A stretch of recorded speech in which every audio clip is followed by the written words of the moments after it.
Good morning, everyone, and welcome to First Things First. I'm Jenna Wolfe. That is Nick Wright. Joining us today, head coach Eric Mangini, Eddie George. We got a full plate here. Can I say something real quick? Two things about our two guests. One is Eddie was sensational yesterday. Man, enjoyed my time, so much. brother.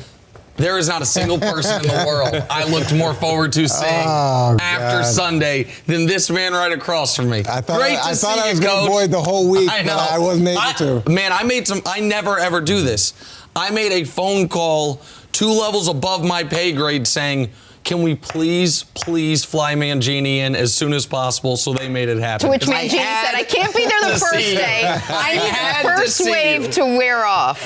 It's really interesting that you have to make a call 2 levels up. 2 levels up. That's my takeaway from this whole thing. Anyway, we've got a great roster. We got a great show ahead of us this morning. We're going to get to Coach's GOAT, Tom Brady, in just a minute. But we're going to start today with Nick's GOAT.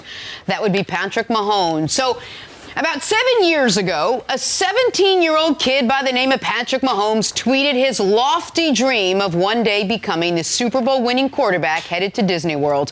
Might have seemed far-fetched at the time, but yesterday, the now 24-year-old Mahomes saw his dream come true. This after winning the Super Bowl and becoming the youngest player ever to win both a regular season MVP as well as a Super Bowl MVP. Nick, we'll kick it off with you. What'd you make of Mahomes' playoff run, start to finish?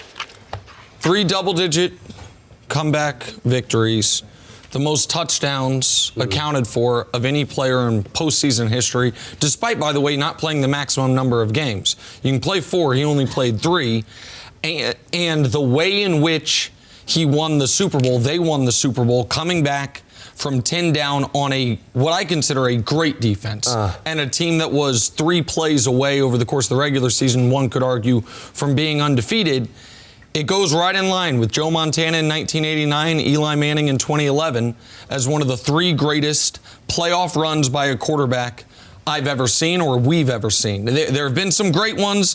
Aikman in 92 was sensational. Phil Simmons in 86 was out of this world. People famously remember Flacco in 2012. Yeah. But to me, Montana 89, Eli 2011, Mahomes 2019, those are your 3 greatest quarterback playoff runs ever. Yeah, and how he did it. You know, that you talked about, to come from behind, at home, down by 24. Yeah. And to not implode at a young age of 24 years old, you would expect him to, falter, to give in, to shut it down. But he was a warrior throughout it all, just exceptional on all fronts. And I'm just amazed at his age and how he was able to do it. Truly legendary on all fronts.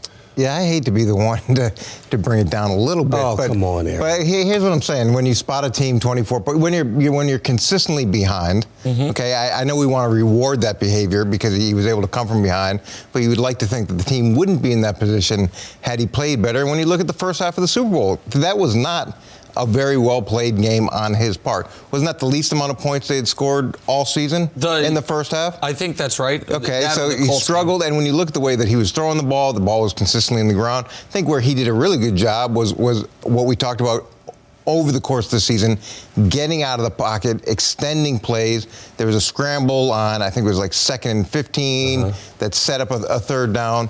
So I felt like the first 2 games of the playoffs, he played better than he did in the Super Bowl. So to Coach's point, what do you say to the naysayers who say, well, yeah, he had these 3 great come-from-behind wins, but they had to come from behind because of either it was his nerves or the way he started or his accuracy? But that's not accurate. The Super Bowl, you can say they were in a deficit because of him. The first 2 games, they were in a deficit through absolutely no fault of Patrick Mahomes'. They were in a deficit against the Texans because of 2 drops on 3rd down and a muffed punt. They were in a deficit against the Titans because of a drop on 3rd down. The Super Bowl, for 3.5 quarters, it was his worst game as a pro. Right. But something makes it even more special that a 24-year-old could be having his worst game as a pro for 50 minutes and then lead 21 straight points in a 5-minute stretch to win the Super Bowl, including a 44-yarder on 3rd and 15, drawing a defensive pass interference on 3rd and 10, and throwing the go-ahead touchdown on 3rd and 5. And that's what makes it so impressive, is his mental toughness in those situations. Again, if you're on the biggest stage stage of your life on the Super Bowl, everybody watching, and you not choke under that pressure, I mean, that is remarkable. 24 years old to do that. I mean, to have your worst game, first 3 quarters, throws an interception, and it's easy for a young player to say, you know what, I'm young, I'll be here next year. I can come here time and time again. But no, he forged up the fortitude, found a way to overcome those mistakes and put it behind him and find a way to win. And go to his number 1 receiver and say, listen, calm down. I need you right now in this moment. And although he wasn't playing great, he said, listen, we can still win this game, and they sure did it in a grand way. And I think this kid is this legend. I think it's better than all the guys you named, and there's some Hall of Famers now. Aikman, and who else did you have? Sims in 86, Flacco in 12. This run for him at 24 years old is probably the greatest run I've seen in terms of a quarterback and how he did it in winning a Super Bowl. It's truly remarkable. I was impressed by the first 2 games. I struggled watching the Super Bowl. I think he got outplayed by Jimmy Garoppolo. Oh, absolutely. At least through 3 quarters, and you could argue even more than 3 quarters, and I was surprised that he responded that way. I thought that Kansas City overall did a really good job with their protection plan. They used the backs to chip. They used Kelsey to chip. They gave him some extra time. It was the wide open receivers that he missed. It was the pressing sometimes in terms of pushing the ball into coverage. I was surprised by that aspect of it. Okay, but we have to be fair here. Because in the final game of Patrick Mahomes' season last year, he wildly outplayed the opposing quarterback for 56 minutes. And then the final 4 minutes, the opposing quarterback who threw a couple picks, who tried to throw a third, but a guy was offsides, who was having a terrible game, led a comeback. A comeback in the 4th quarter and then a drive in overtime, and that's part of his legend. And there are no style points. It's not about how you play the first 56 minutes. It's about how you play over the totality of the game. So unless we're going to retroactively say, you know what, Mahomes was better than Brady, was the quarterback you'd have rather had in the AFC Championship game last year, then what we can't do is in this game in the Super Bowl against Garoppolo say, well, if each quarter's worth equal, if each minute is worth the same, then Garoppolo in its totality played about even with Patrick, because he didn't. In the biggest moments of the game, in the final 12 minutes, Jimmy Garoppolo was 3 of 11 for 36 yards with a passer rating of 3, while Patrick Mahomes was 8 of 13 for 114 with a passer rating of 130 en route to his team winning the game. You taught me there's no style points. You have to find a way to win the game, and Patrick did that on the grandest of all stages. There absolutely isn't any style points, and the win is the win, and that's the most important thing. And I'm not trying to take that part away from him, but we're looking at the AFC Championship game last year, and you look at the Super Bowl this year, the 2 biggest games that he had played at those points, and he really struggles early. And as we view this down the line, that's something that he's going to have to figure out, and they're going to collectively have to figure out why does that happen? How does that happen? And it's hard to talk about this in this moment because we're so close to what just happened and the great things that he did for that city. But from a realistic coaching perspective, you take a step back and you say, okay, these things are fantastic. Now, why are we struggling in this area? Why is he having this problem if he's gonna be as great as you hope he is? But that's a part of being a legend, is to overcome personal failure. You know, I've had games where I fumbled twice in a game, and I've lost the game, and I've sat on the bench for 2 years at Ohio State, and I had to overcome that. And that's a part of it. I mean, to mature like that in the moment, in the course of a game, not say, I'm going to take an off season to think about, okay, how poorly I played in the first 3 quarters of this game, but to do it in game, that's tough to muster up. And that's a different makeup mentally speaking. So that's why I say. But did you fumble twice in the 2 biggest games of your career? But, well, Coach, but did you come back to win in actually the 2 biggest games of your career? Again, I love that aspect of it, but we're talking about this whole playoff run. And the first 3 quarters are part of that playoff run. And we could sit here and totally disregard what happened, but you saw it. You watched it. I watched it. You saw the struggles. You saw the 2 interceptions. You saw the least amount of points. That's the beauty. In the biggest moment. And you could argue that a big problem was San Francisco's defense. 100%. Listen, you know, this defense with a 10-point lead, as much as you want to get on Shanahan and everybody else, that's why you have the defense that you have. That's when you have those elite pass rushers. Can you give them anything better than a 10-point lead in the fourth quarter? You can't. No, it's a great point. The last point I'll make is this. I understand what you're saying about the slow starts in every playoff game he's played in, except for very slow starts. How about that? In every playoff game he's played in, except for the Colts game.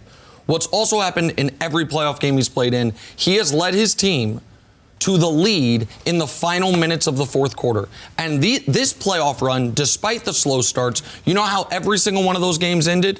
With Patrick Mahomes taking a knee with a double-digit lead. Yep. Those slow starts, not only did they not have to win the game by the skin of their teeth, they won them comfortably when it was all said and done, because maybe he is a slow starter. He is the greatest finisher we've ever seen up to this point in his.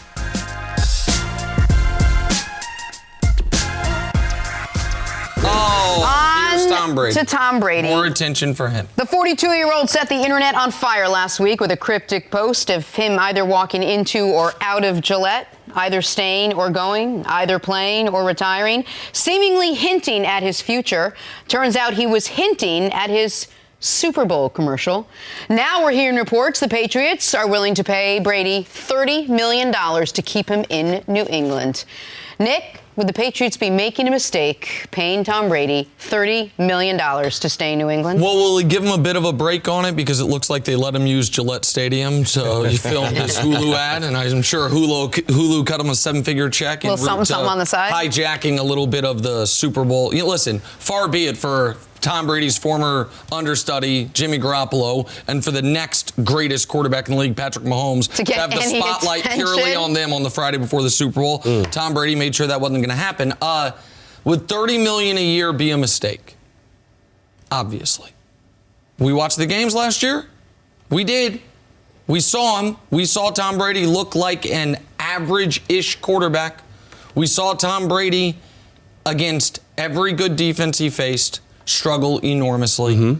We saw the New England Patriots unable to win a home playoff game in a game that ended on a pick six, right? We saw all that happen.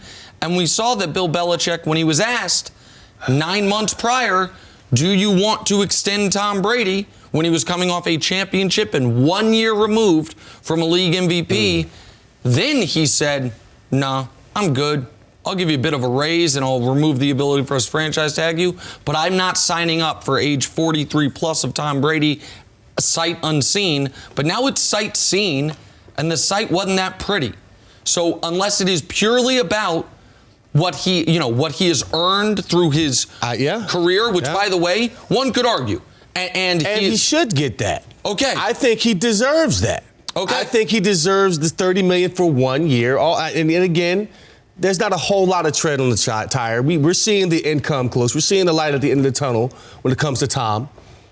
But I think it's more about what do you want to get around him. They've got to get more weapons around him, especially on the outside. And harder to do if you give the quarterback 30, right? Yeah. But you know what? But I think in terms of what Tom has done, brought them 6 rings. 6 rings against, a perennial playoff team. He spent the majority of his career contending for a Super Bowl, whether it's in the playoff. Missed 1 year, I believe, out of his His second year in the league was the only year they missed the playoffs when he was healthy. Does that earn him, though, the right to stay as long as he wants? I think so, yeah. He has more value as a Patriot than going anyplace else. So I think they need to figure it out. I think, you know what, Tom, we're going to throw you a bone. Listen, you've been taking a pay cut for the last, 20-some-odd years. You've delivered us. You made us a marketable brand. Our valuation is now well over $3 billion because of you. Why not throw him 30? Why not? Hell, he's Tom Brady. So that's kind of what I think about it. We know it's going to be a 1 year deal wherever he goes. Why not end it as a Patriot? Yeah, when you look at the Super Bowl, Patrick Mahomes is going to get paid, $200 million or whatever the projections are. And pretty average-ish performance through 3.5 quarters of that game with Tyreek. What's his name? Tyreek Hill. Oh, is he pretty good? Kelce. Oh, Yep. yeah, they're pretty good. So you have two of the elite offensive weapons. You have a very average or pedestrian game in the Super Bowl for the majority of it. But as we look at Tom Brady and he wins the division for I don't even know what every year since he blew his wins the ACL. division and they lose the home playoff game. But now we're saying that he's done, right? And I understand this narrative that you have, and that one of these years you're probably going to be right. The year. Well, we just saw it. Okay, well, He's not getting better. in your mind, this was the year, and he can't come back. But the one thing that we've seen about Tom and we've seen about the Patriots is they have the ability to adjust. They have the ability to adapt. And if you pay him $30 million, it's still a smaller percentage of the cap because the cap continues to grow.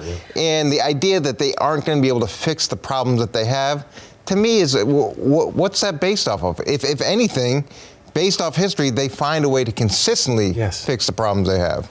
But can I just say, what's the only thing we've ever heard Tom Brady say he wants? We've never heard him say, I want more money, whether he does or not. We've always heard him for years say, I want to play till I'm 45. So what's more important to him to get from the Patriots if he is going to return? Money or years, at least allowing him to play till when he wants to play, which is 45? I think whether he will admit it or not, I think given how this year went, how he played this season, I think he's starting to have doubts whether or not he's got 3 years left in him. I think he truly believes in his heart of hearts, I have at the very least 1 year left in me. And I think he probably understandably is a little irritated when he sees the other quarterback salaries continuing to jump. And I don't think when Brady asked them for the extension this past offseason, he was asking for $30 million a year. I think then he was asking for the years, and the Pats wouldn't give it to him. And now he's saying, okay, you won't give me the years, then I'm going to squeeze you on the money. You mentioned, Coach, why would they not be able to fix their problems? Well, let's go over what the issues are, because I know that in certain quarters, the issue can't be that from week 9 on, Tom Brady had a 78 passer rating. That it can't be that over the course of the season, he had the worst statistical year in the last 15 years of his career. It's got to be the pieces around him. Offensive line wasn't good enough. Well, Dante Scarnecchia, last I checked, just retired. That ain't great. Well, the weapons weren't good enough. Well, they spent a first-round pick on a wide receiver, traded a second-round pick for a wide receiver, and used a first-round pick on a running back. I would not anticipate. It would be very un-Belichickian to now triple down on skill position guys in the draft. It's also un-Belichickian to go spend a ton of money in free agency. We talk about this all the time. They are never top-of-the-market free agent spenders. So where is the cavalry coming? From where is the cavalry coming? So just because they don't pay top price for guys, that means they're not getting good players?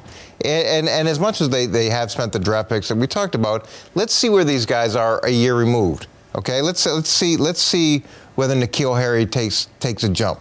And don't forget, N'Keal Harry spent a good portion of the season injured, so he wasn't able to play. Isaiah Wynn the same way, also injured. And so with some time in the system where they can continue to develop, because what we're saying is this team is frozen exactly where they finished, and that those players aren't going to get better. And that's not what happens in New England. Typically, the players, because they're smart and they have good character, they get better as time goes on. And then in the draft, it doesn't have to all be first-round draft picks. We see it year in and year out where guys contribute from all different levels of the draft. So they have the draft, they have free agency. Let's see what they do to fix some of the issues they have. What is New England's contingency plan if they don't bring Tom back? Stidham, I guess. Jason Stidham, baby. Stidham. Oh, Jared Stidham.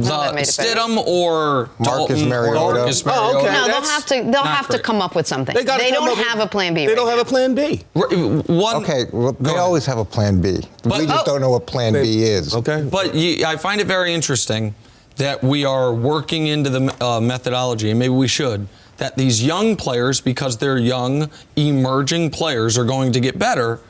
But if I say, hey, the oldest player in the league is on the other side of that curve and might be getting a little bit worse, there's pushback there. If at 23 you're supposed to be better at 24, then at 42 you should be worse at 43. And by the way, Brady was league MVP at 40.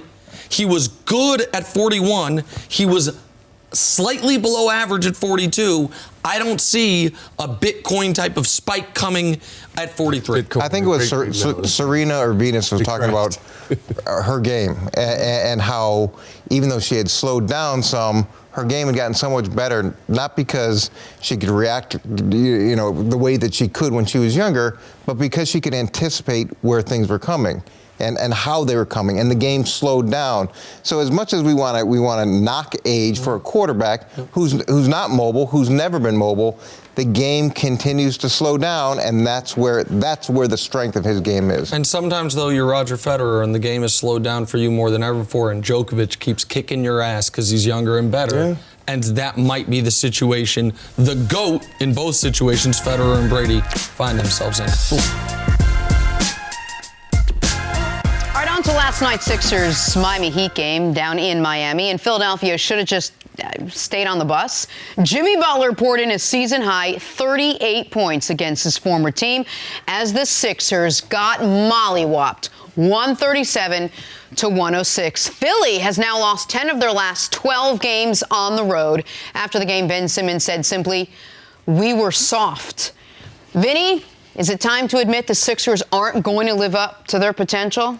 Or at least the preseason expectations for where this team should have been? Nick, welcome. Welcome. Where am I being welcomed to? To the place that the Sixers have long been. Contenders, no. Pretenders, absolutely. Look, as long as their roster is currently constituted, with Embiid and Simmons being the headliners and being stubborn headliners, their games are so different that you cannot build around both at the same time and have a contender as long as Giannis is running things in Milwaukee.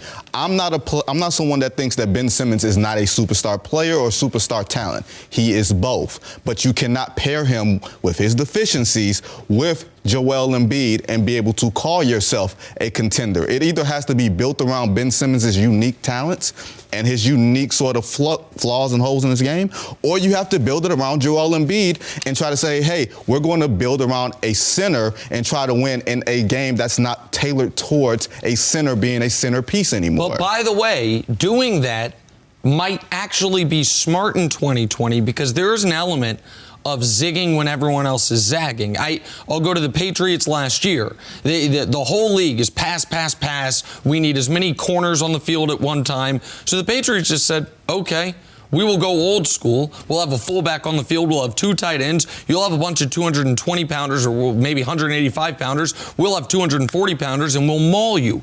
I do wonder if the team built the right way around the most physically dominant center in the league by a wide margin, if that could be a championship formula. But you're absolutely right, not with Ben Simmons there as well. They have two guys who are so unique in what they do. Embiid because he's almost an anachronism in today's game, but still great at it. Ben Simmons because he is the best star in this league with one massive hole in his game of anybody. Those two guys both need a system built specifically around them. Yep. Unless Ben was going to take a leap, and he refuses to. Well, and so because of that, sorry to interrupt, because of that, right now they are stuck in the mud. But what is so disappointing to me is I was so high on Milwaukee this year. I thought the East had one contender and 14 pretenders because I thought Milwaukee was going to do what they've done. So there is no shame in not being as good as Milwaukee. There is immense shame in right now this morning looking up in the standings at Indiana, who just got Oladipo back. And Miami just crushes you. Miami, who should not be the 4 seed while you're the 6. Boston and Toronto, Boston overachieving a bit, Toronto a great infrastructure. There is no reason Philly should be the 6th seed in the East, even if they can't win a title because of Milwaukee. The way they've underachieved, the way they've been horrifying on the road, that's immaturity. I think Brett Brown's got to own some of this. And I think that Elton Brand, maybe the team hasn't been built exactly right. Well, here's the thing. We're thinking they're built around Joel Embiid, right?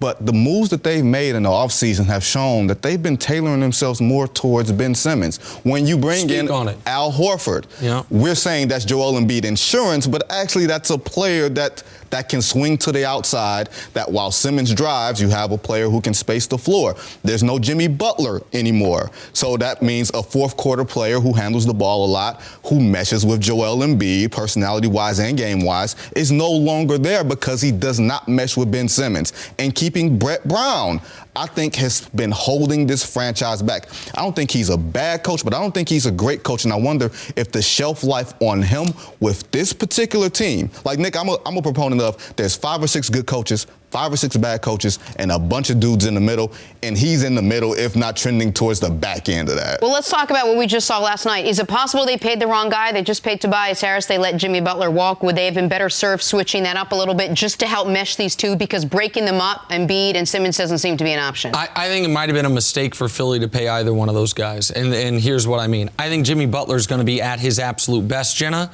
in the situation where he's in Miami. Give me my team. I'm going to explain it to these young guys. Now, obviously, Jimmy's playing better than Tobias. I just wonder if we would have been seeing this version of Jimmy in Philadelphia. Sure. And I know they can't let them both walk. Tobias got to play better. I mean, flatly. We knew when they signed Tobias to a max deal, he's not your prototypical max player, but he's got to play better. Well, here's the thing. Tobias is one of those guys, when you look at the box score, you look at the averages, can average around 18 a game. When you need 14, he gives you 18. When you need 24, he gives you 18. Like, the ceiling on that has to be higher, especially when you're a prime time fourth quarter scorer who has to create his own shot. And for Jimmy, it's not that you couldn't sign Jimmy, it's that you have to turn the team over to Jimmy and his personality, and they didn't want to do that. Listen, the trade deadline's in 2 days. Can I just throw out a fake trade that has no chance of happening that's going to get 2 fan bases mad at me because they both will hate it, but it's really interesting thought experiment? No. Joel Embiid for James Harden. Harden and Ben Simmons games match up so much better. You feel like the Rockets, if they're moving on from Capella, if you actually think, as I think you do, that they have a hard ceiling where they're at now, Russ and him, it's an interesting one. Now, again, Rockets fans are going to say I'm an absolute clown, and Sixers fans are going to be even angrier. Russ and Embiid don't get along, do they? Well, you'd have to work that out. You'd have to work out the personality deficiencies. So again, there's not going to be any blockbuster trade in the NBA this year. No. It'd be a fascinating one. It's not going to happen. Just throw it out there. So wait, what is Simmons going to do when Harden has the ball and vice versa? Because neither one of those guys really likes to play with others. Okay, fair enough. Let's move out west a little bit now, where LeBron and Anthony Davis find themselves with the best record in the conference. But just 3 games in back of them, you got Kawhi, Paul George, and the Clippers. Both teams expected to be active before Thursday's trade deadline. Nick, who needs to make a deal more, the Lakers or the Clippers? All right, Vinny's talking about educating me. Now I'm going to put it back on him. Here we go, Vinny. Only way you can argue that the Lakers need a deal more is if you're tied to some preseason take that you don't want to let go of. The Clippers have been underwhelming given their expectations. The Clippers have dealt with more, have a far greater depth issue than the Lakers. And the Clippers have one massive flashing red light warning sign deficiency, which is if we do have to get through the Lakers, if the Clippers are fortunate enough to actually get to the conference finals and have to get through the Lakers, who's our rim protector again? Who is the guy that is not only going to match up with Anthony Davis, but is going to stop LeBron James at the rim? Because there's not a perimeter defender in NBA history that we have seen actually stop LeBron in a playoff series. We have seen rim protectors, even not great ones such as Roy Hibbert, give him some trouble. The Clippers ain't got it. Clippers have 2 sensational two-way players, Kawhi and Paul George, and then a bunch of designated hitters. They got a bunch of guys who are great on one end of the court or the other, and their depth right now is highly problematic. The Lakers, meanwhile, have an 8-man rotation that, especially if they get Rondo out of it, that they are comfortable going to war with. And if they add, listen, could they use one extra ball handler? Sure. One extra shooter? Who couldn't? But the Clippers, if they don't make a move for a rim protector, they have a hard ceiling of the Western Conference Finals, and it might be a tick below that. Well, you're saying the Lakers could need another ball handler as if that's something minor. There you go again, sort of minimizing major flaws. Who needs one more? Who needs the Lakers? The Lakers do, and here's why. Because the name of the game in late May and early June is not can you shoot, but can you get your shot? And you cannot depend on LeBron in year 17 to get shots for everybody from the third. Why can't you? Because it's a recipe for disaster at this point. And he's having trouble finishing at the rim. He's having trouble getting to the foul line. The lowest rate, the lowest free throw percentage that he's had in some time now. He's not getting those calls. He's not getting the leverage physically because he's just not as quick as he used to be. He's playing efficient basketball right now. Nick, I'm not saying that he's not a top 5 MVP player, but what I'm saying is you're giving him too much of a load to create shots for everybody. If they could get a hold of like a Drew Holiday or someone of that ilk who can get his own shot and create shots for other guys, would be a hell of an addition. Lessen the load on him, then that makes his job a lot easier as the season goes on. These games add up, and the way he's looking now, like emotionally, this is all taking a toll on him, and you cannot expect him to play at this high level for the rest of the season and then 3 months on top of that. I totally do expect him to do that because he's done that every year of his career, except for last year when he popped his groin. Every year of his career, he's played his best, well, I should say every year since 2011, he has played his best basketball in the final 2 months of the season. But, okay, so I don't disagree that in a perfect world, the Lakers add another backcourt player. I agree with that. And people mention Derrick Rose. I don't love the Derrick Rose fit. I'd rather a guy with a more reliable shot than Derrick Rose, even though I'm rooting for Derrick. But can we talk about the Clippers side of things? Sure. Are you a little concerned about the things I mentioned? That right now they have 5 players they trust, they don't have a rim protector, and they've got a bunch of designated hitters. The rim protector, yes. But here's the part that comes again to it. Paul George, Kawhi Leonard are going to go back and forth. Even with Maurice Harkless being able to defend. Harkless has been a travesty this year. Yes. Shooting-wise, he's been there, but he still has length. And then when you add Kawhi, who's building it up, who's ramping it up, his play and his minutes and his availability to get somewhere. Nick, I know you don't like the guy, but just because you don't like him. I dislike the guy. I didn't say you dislike him, but you don't like him. I just don't know if we're going to play. If he's going to play, I know his back tightened up on him the other day, a couple minutes before tip-off. It was a shame.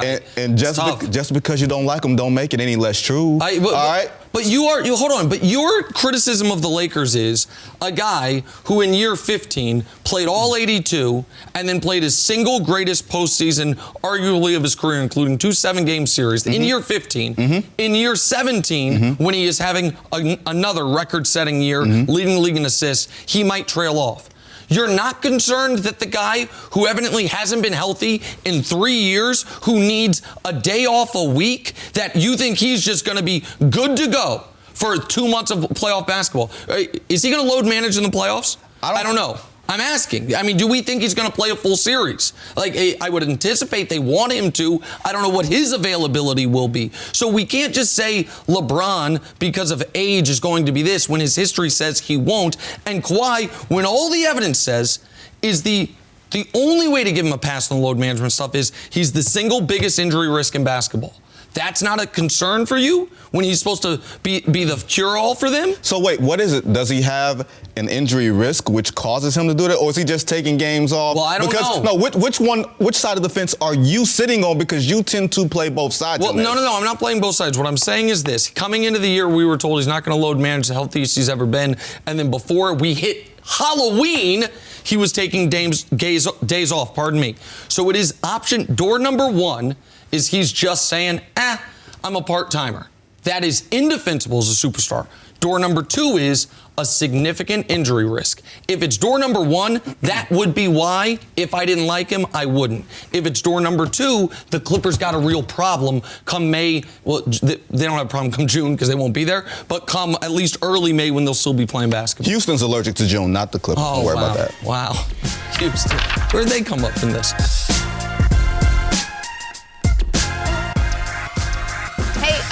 Vince, you want to talk about the Houston Rockets? Do we have to? Yeah, we do. Man. Yeah, it's either that or his Slovenian adult son. Every time Vinny's on here and we talk Rockets, I get phone calls. Why did this doofus? You talk to this doofus. Go ahead. Not true. All right, so the NBA trade deadline is this Thursday. And a recent report has Houston shopping Clint Capella to a number of Eastern Conference teams. So the Rockets center's averaging just under 14-14 this season, but he's missed the last 3 games with a heel injury. Nick, any chance this Rockets team can make a run? Oh, 100%. Absolutely, they can make a run. Where? Do they need help? I'll explain in just a moment. By the way, the team that should be trying to trade for Clint Capella is the Clippers, to speak to the earlier conversation. But I think there's a reason that it's to an Eastern Conference team, because the Rockets absolutely believe, as they should, they are one of the contenders in the West, one of the teams trying to catch up with the Lakers. And, man, I was at the Rockets-Lakers game a few weeks ago, a game that Anthony Davis did not play in, and the Lakers still found a way to win. And my biggest takeaway from that game, more than anything else, was, man, P.J. Tucker continues to be wildly underrated. P.J. Tucker, until he left the game briefly with a slight injury and momentum changed a bit, he was giving LeBron the blues more than any perimeter defender that I can remember in years. And when we talk about the best non-rim protecting defenders in the league, P.J. Tucker has to be at or at the very least near the very top of that list. Why do I bring him up? Because if you've got a guy who can hamper the other team's superstar, and if you can get James Harden from December combined with Russell Westbrook from January, as opposed to vice versa, that's a terrifying team. Now, do I think, are they the favorite? Are they my pick? No. But going into the year, I had them in the Western Conference Finals. And as I sit here today, because I think they will figure it out, those two guys, how to mesh together, especially because we're seeing Russ. This past month, Russ was sensational, absolutely brilliant. Yeah, they'd still be my pick for the Western Conference Finals. So is that a contender if you're one of the 4 finalists? Absolutely. I assume Vinny has him out in the first round or something. But yeah, I mean, Eric Gordon, now that he's healthy, Harden, we know what he is, even though he's been bad for a month, and Russ is getting back to being the best version of himself, getting to the basket. All of that, and then we'll see what they do with Capella plus P.J. Tucker. They have a starting 5 that can go up against anybody's in basketball. You hear all those ifs? I heard a lot of them. If Nick had real hair. If James Harden played defense. That's the only one I can got jokes. We got jokes. Like, you're saying, well, if James Harden plays like he played in December and Russell Westbrook plays like he played this month, there's a reason why these two guys aren't playing well together at the same time. There's a reason why that Houston is trying to get rid of Clint Capella, and it's not because he's not a good fit on their team. They're trying to get under the luxury tax. You can't compete and dismantle your team at the same time. See, why would they? I don't know if the luxury tax, I know there was a CNBC report about that. They got under the luxury tax last year.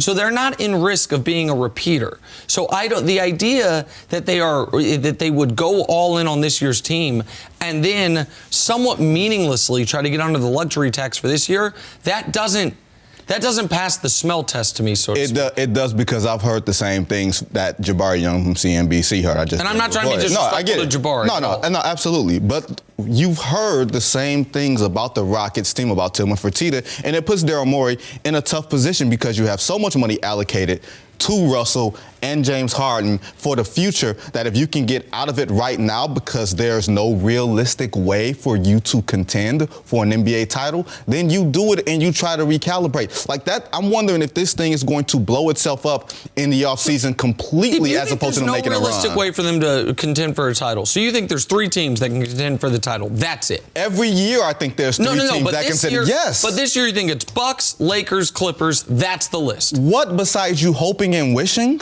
gives you belief that the Rockets, because Golden State isn't there anymore, I don't care about that. They have not shown championship. They have not shown championship character. They have not shown championship cohesion. When you're talking about your 2 best players not playing well together at the same time, but finding a way when James Harden's not having a good month, Russell Westbrook has a great one. When Russell Westbrook is struggling, James Harden is putting together streaks of 40. Just because they played together in OKC and they like each other and they're from California doesn't mean that their games mesh well. And we do still, it's been 50 games, and we do still have to see if they end up being able to play together simultaneously because there is some redundancy in the games. We knew that going into this season.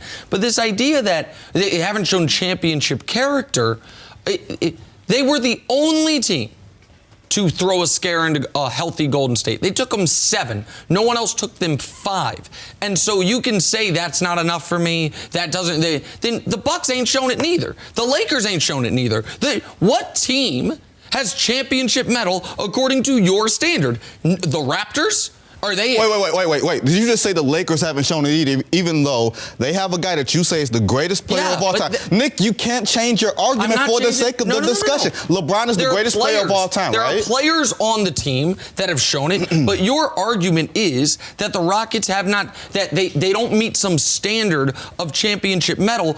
All the teams they're competing against, either Milwaukee has never done it, or the guys on the other teams have never done it together. The same issue with Houston. Okay, here's the thing. Milwaukee didn't show it, but they were up 2-0 on the eventual NBA champions before it got figured out. The Rockets were up 3-2 on the eventual NBA champions before it got figured out. Okay, but that's not the same team. That's not Chris Paul. That's Russell Westbrook and 2 years older with players. Okay, so with players out of crescendo as opposed to Giannis still Milwaukee's ascending. the only team because the Lakers have never played together prior to this year. The Clippers never played together prior to this year. The Nuggets have beaten no one of substance in a playoff series. The Jazz have never. What are we talking about?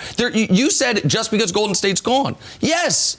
Part of this is this ain't 2018. In 2 years, a lot of things can change. The 90s Knicks took the Bulls to the limit. And what did they do when Michael Jordan retired? They still sat their ass down somewhere and they didn't win anything. So don't give me what happened 2 years ago. Okay, so I need to see it now. All right, then just answer this question. Who is the team that has proven championship medal in the NBA right now, other than Toronto? Tell me. I'd love to hear it. LeBron, your guy. That's not a team. That's a player. Wait. LeBron is a system. Everything orbits around him, and he has shown in different systems and with different players, everything else, he can lead a team to the finals. I will give him that, even though I think that he is not the same physical force that he used to be. When has James Harden ever shown that he can lead a team to a finals? Don't give me Golden State.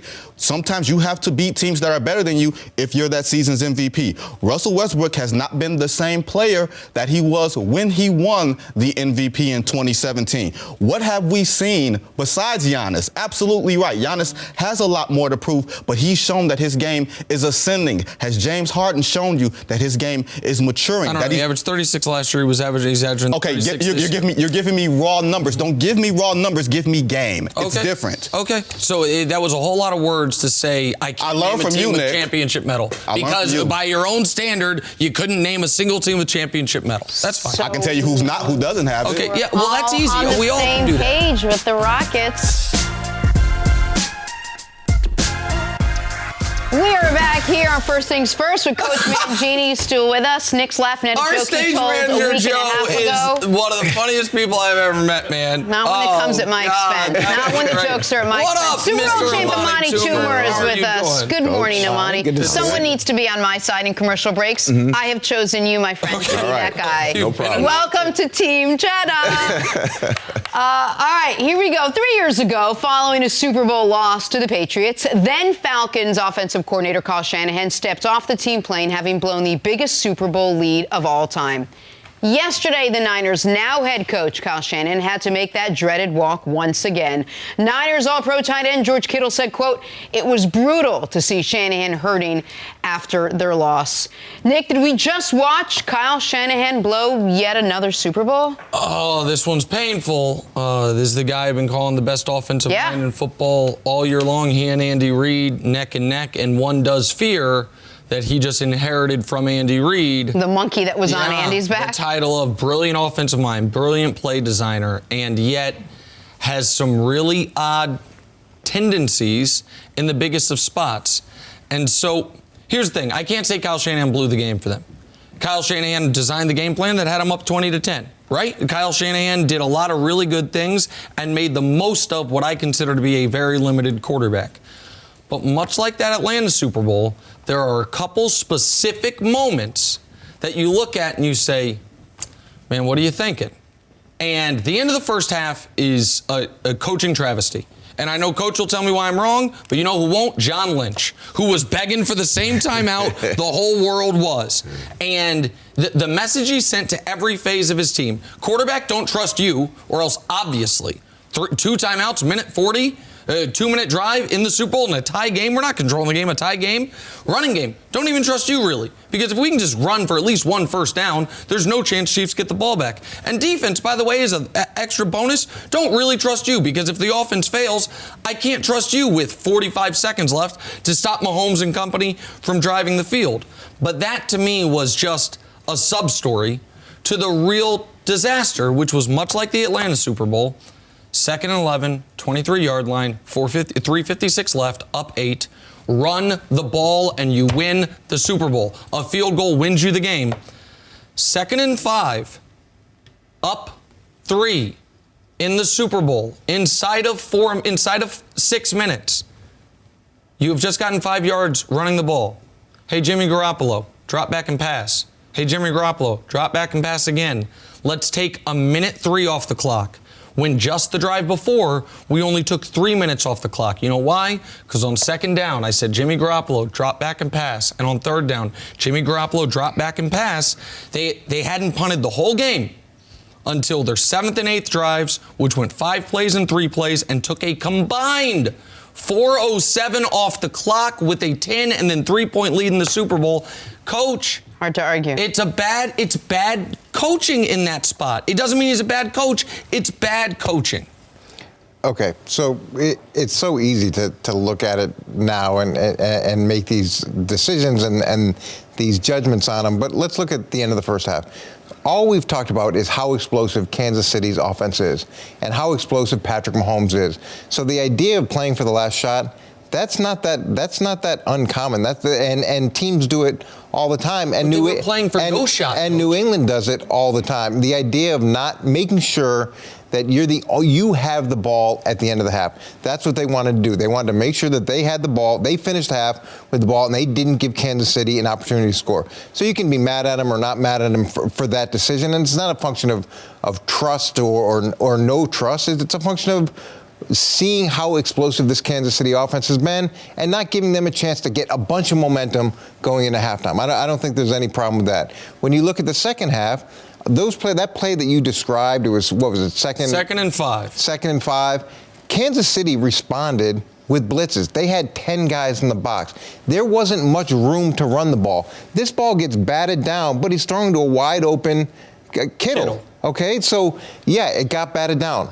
The blitz was coming off. You can see the blitz. You can see it coming off the right side, the defense's right side. You're not going to make much headway running the ball. The other thing is you look at the numbers at that point for Jimmy Garoppolo. I think he was 18 for 21. He's having a much better game at that point than Patrick Mahomes. So you're mad at him for going with a pass play to a wide open receiver when they're getting a blitz that gets batted down.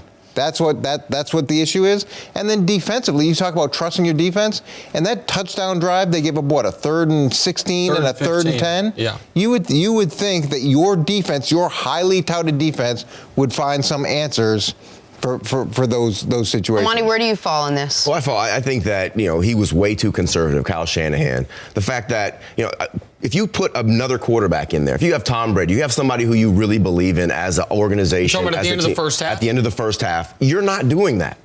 So in that sense, you're protecting your quarterback because you don't believe in him as much. Not, mind you, George Kittle, the pass interference, that was, a horrible call. But still, you're going to be more aggressive, more proactive. If you believe in your quarterback, you believe, okay, even if we go for it, going into the end, ending the half, there's still an opportunity to get the ball back in the second half, so you'll be able to make those points up anyway. What message does it send as an offensive player if you see your coach not call timeout there when you can have a minute 42 timeouts with a chance to take the lead at halftime of the Super Bowl? Honestly, as a player, I'm saying this guy doesn't believe in us. I mean, this is... In us or in our quarterback? In us as an offense, as an entire group. Because if you believe in us and you think you want to get us on the field, that means you think that if you get us on the field, we're going to make the difference to win this game. And you took that away from us. You took that away from our whole offensive unit because you don't believe in the quarterback. But I think in fairness, if you get to the Super Bowl and offensively,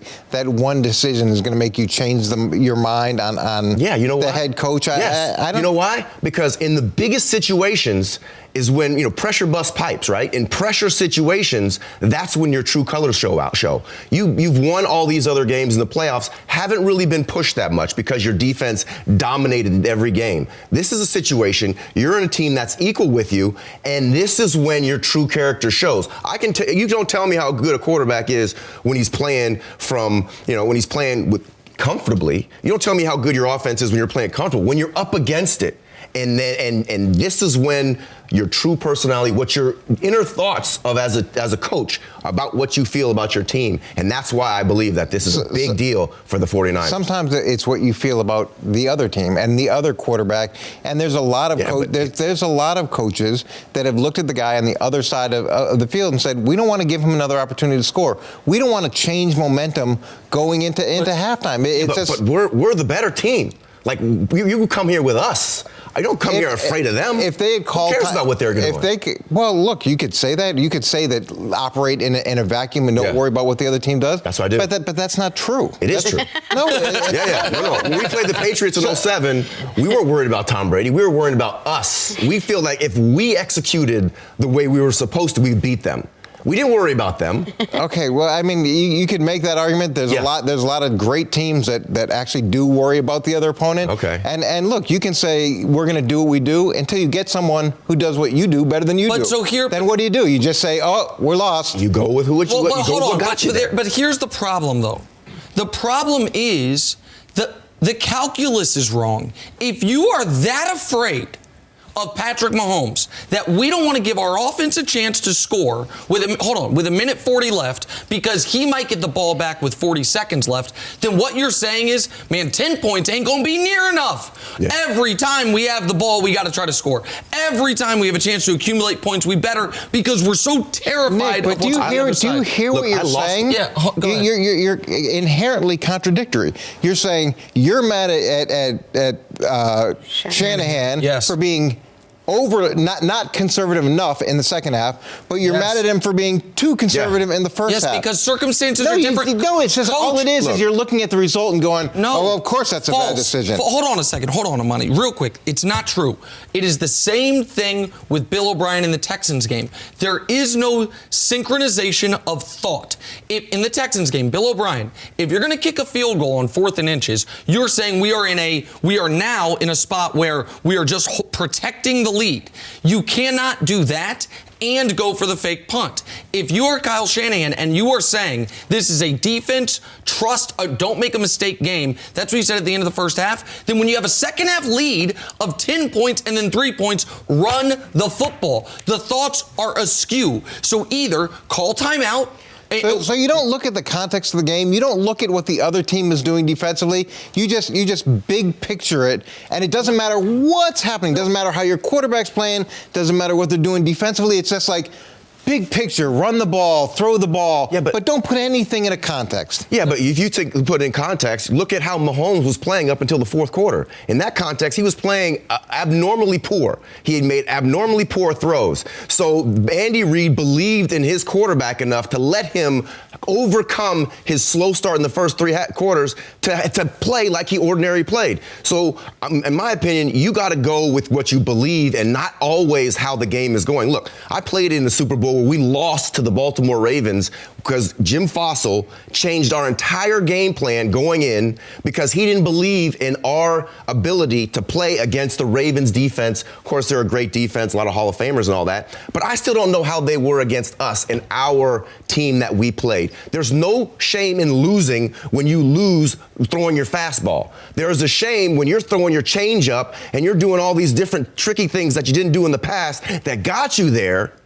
That's when I always think about that Super Bowl, and I'm always like, could we have done better? And I hear you. And that's the player's mentality. When you lose a game, there's always going to be some reason why you lost the game. But if you throw a fastball against a great fastball hitter and he hits it out of the park, no problem. Everybody's going to be sitting around going, well, why didn't you throw the changeup? That's the most ridiculous thing I've ever seen. No, because that's what brought you there. You're a fastball pitcher. Listen, I think this is the coach's mentality versus the player's mentality. Clearly. I'm neither. I just have the mentality of that there's one guy who's blown the biggest and the second biggest Super Bowl lead, same guy who's calling plays in both circumstances. Maybe he should change it up a bit. Absolutely. And I guess because at the end of the day, he's got to go. The head coach at Atlanta doesn't have any accountability, right? It's just the offensive coordinator. Play caller. The head coach can't trump an offensive coordinator, but of course it's his fault.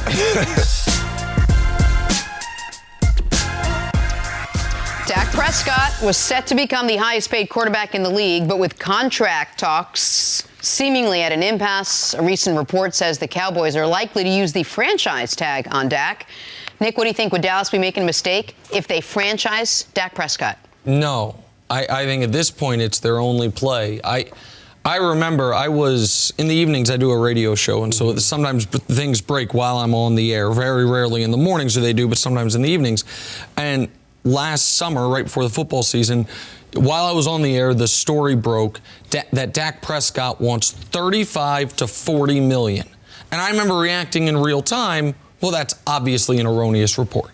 That is obviously not accurate information. And now I want to go back, and I forget who reported it, apologize to the person. Yeah. Because that was obviously a correct report. And if Dak Prescott wants to make unprecedented quarterback money, the type of money Patrick Mahomes is going to make, Deshaun Watson, I think, is going to make that, yeah. north of Russell Wilson and Aaron Rodgers, then the Cowboys have no choice. Because what is the risk for Dallas with franchise tagging him? That he plays great, and what? You then have to make him the highest paid player in the league? Anyway. Well, that's what he's asking for right now. So to me, if Dak's asking for what it appears he is asking, then I think the Cowboys have no choice but to franchise tag him. I can't pay the 9th or 10th best quarterback the most money of any quarterback. I just can't do it. Mm-hmm. Dak Prescott is coming off, I'll just say, the best, statistical year of his pro career. Mm-hmm. All along, what have we heard from Jerry Jones and Stephen Jones? This is our guy. We're going to pay him. I mean, Nick, I remember you sat right next to me and said, I'm positive he's going to get paid before the season starts last year. All season long, all signs pointed toward this guy's going to get paid and he's going to be happy, and it seemed like he was going to be the highest paid player in the league. Something went awry. Something went wrong where they just finally came to a point where they said, oh, maybe this isn't our guy. Do you think that was what their thinking was? Absolutely, because you never want a quarterback to reach free agency. And if a quarterback who is a starting caliber quarterback reaches free agency, that tells you something about what the organization thinks about him, because most quarterbacks are under contract for a long time. That's why I say in this league, the best players don't always get paid, because the best players are always under contract, and the players that they think are going to be good, that you're taking a gamble on, those are the guys that end up making the most money. Mahomes is a rare feat where the fact that he's the best player and he's up for a free agency and he's going to break the bank, absolutely. But I would not, I tend to agree with you, I would not franchise tag Dak. I would want to franchise Dak Prescott. Absolutely. Yeah, and I think they're doing this as a tool to reach a better deal. I think you can franchise a player, but continue to have talks for a long-term extension. Exactly. So at worst case scenario, you're going to make between 30 and 22 million at the franchise tag, whether it's restricted or unrestricted. But I think overall, they're saying, hey, Dak, we want you. We know you're our quarterback, you're a top 10 quarterback. He's only going to improve. He's the best player on that team outside of Ezekiel Elliott. So you just got to work through the nuances of the deal, and this buys them time to do to that. If you can see top 10. Do you think he's a good enough quarterback to warrant that kind of money? He's 30, threw for almost 5,000 yards last year, 30 touchdowns, 16 interceptions, but he played big in big moments, 5 comeback victories last year. I mean, listen, all he needs now is a leader in the locker room in terms of the head coach. And I think Mike McCarthy can do that for him, and I think he can, lead Dallas to a possible playoff run. You're blanching a bit at top 10. I think he's 9, 10, 11, 12. I think he's in that tier. I think there is the super. Yeah, right. Yeah. So I think there's the super duper star tier. There's the tier right beneath them. Exactly. And then there is the Dak Prescott, Kirk Cousins, Jimmy Garoppolo. There's a guy. Jameis Winston, possibly. Yeah, Jameis is so tough because Jameis has superstar traits and also works at the league traits. Yeah. But so to me, that's the bucket you put Dak in. That what I would call the third tier of quarterbacks in this league. The superstar tier only's got a couple guys. Then there's the really, really good, you can win a championship with. And then there's the group of guys where if everything around them is great, they can look excellent. those are the guys that I have the biggest problem paying, because once you pay them, your ability to have everything else be great is so hampered. And so I think Dak's overplayed his hand throughout this. You're right, Jenna. I said the week before the season started, man, Dak's going to sign a contract Saturday night, because he's not going to go into this year having never made real NFL money as a fourth-round pick. It's a big risk. And he rolled the dice on it. So if he was willing to roll the dice then is he willing to just sign the franchise tag and roll the dice when he's going to have around $30 million guaranteed to him? Probably. But if they do franchise tag him, to your guys' point, the Cowboys have to start building the contingency for a post-Dak Prescott world. And ain't nobody out there. Right. And that's his best negotiating leverage. It is, and you hold true to that. But they have a draft every year, right? So they got a couple guys coming up that are that in the draft that you would draft. That I would draft. I mean, I like Tua. I think Tua is a guy. Well. I like Tua. I like. Will he be around? No, but I think I'm just saying that there are players, and then there's going to be players that they're going to find. There's going to be players that they're going to find. But you hit the reset button on everything that you've built. The chemistry with Zeke and Dak Prescott. Oh, and they're a team that's paid to win right now. I do. Yeah, but that team didn't make the playoffs. So absolutely. Thank you for listening to the First Things First podcast. Remember, leave us a review and tell us what you think. Subscribe to the podcast on Apple Podcasts and catch us on FS1 Monday through Friday, 6:30 a.m. Eastern.